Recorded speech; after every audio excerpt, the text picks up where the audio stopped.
Hello, everyone. Welcome back to The Wire. My name is Gabe, and as always, it's good to be back with you.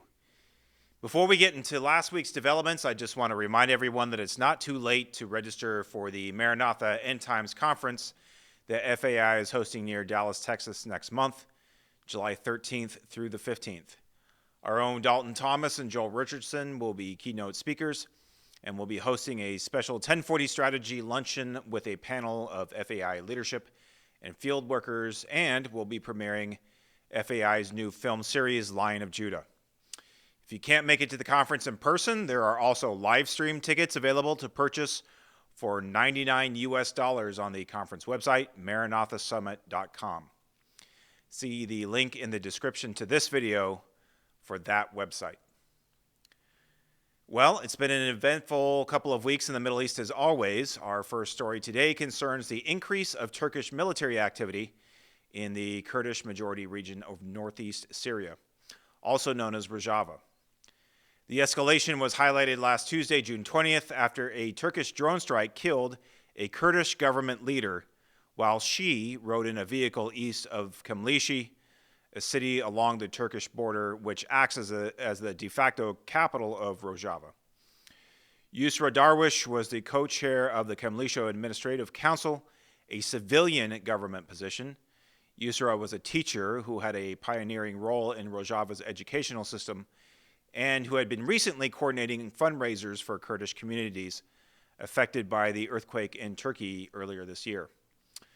Darwish's female deputy, Liman Shweish, and driver Ferhat Tuma were also killed, while Darwish's male co-chair, a Syriac Christian named Gabriel Chamoun, was wounded in the strike.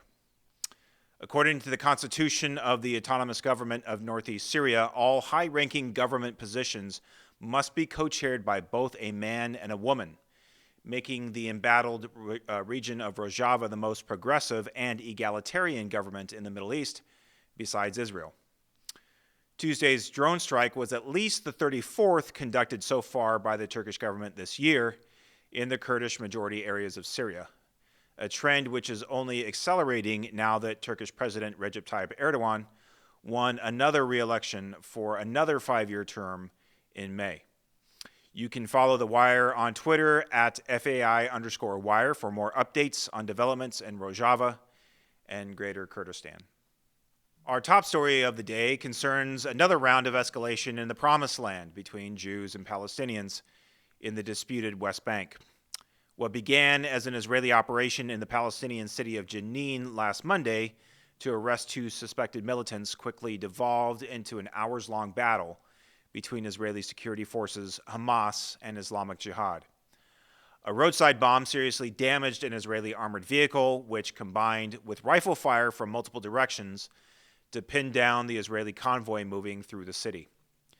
Eventually, an Israeli helicopter gunship had to fire missiles at militant positions in order to facilitate the extraction of Israeli forces, the first time that an attack helicopter was used in a West Bank combat operation by Israel since the Second Intifada 20 years ago.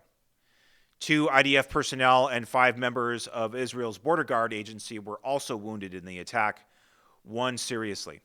Palestinian health officials reported 5 fatalities, including at least 3 militants and dozens more wounded.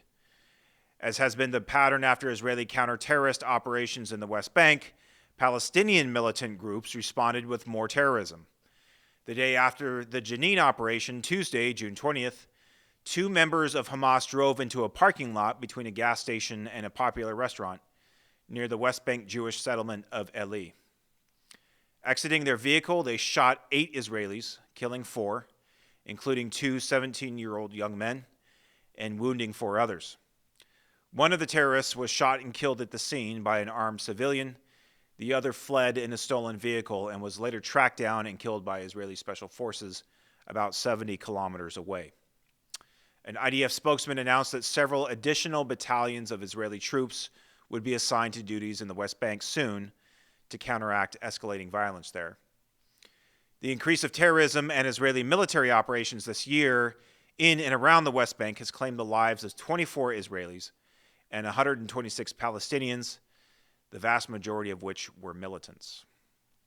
Unfortunately, Tuesday's terrorist attack in NE provoked a violent response from Jewish settlers. A group of Israeli men raided the Palestinian town of Tumasya near NE, looting and burning Palestinian homes, shops, and vehicles on Tuesday night and Wednesday morning. At least one Palestinian man was shot and killed when confronting the mob. A dozen others were wounded. The Israeli government, including Prime Minister Bibi Netanyahu, condemned the riot, reminding Israelis that they are to respect the law of the land.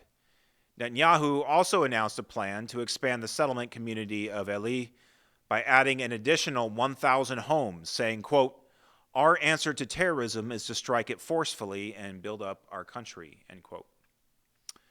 The latest cycle of violence underscores the growing tension in the West Bank, the biblical territory of Judea and Samaria, where the rise of militant jihadist groups in the last 2 years has led to the election of the most conservative and nationalist parliament in Israel's history. Meanwhile, recent popular protests against the government's proposed legal reforms reveal a growing divide between Israel's two prevailing forms of liberal secular Zionism and conservative religious Zionism. Add Israel's rapidly growing ultra-Orthodox community into the mix, and you've got a ticking social and cultural time bomb that will be the subject of a forthcoming Wire special highlighting Israel's uncertain future and its prophetic implications. As always, we would ask the Maranatha Global community to continue in prayer for FAI field workers across the Mideast region, for the people groups amongst whom they live and minister, and for each crisis, tragedy, and catastrophe meant for evil to become a wide, effectual door for good news. We love you all. Blessings to you, and Maranatha.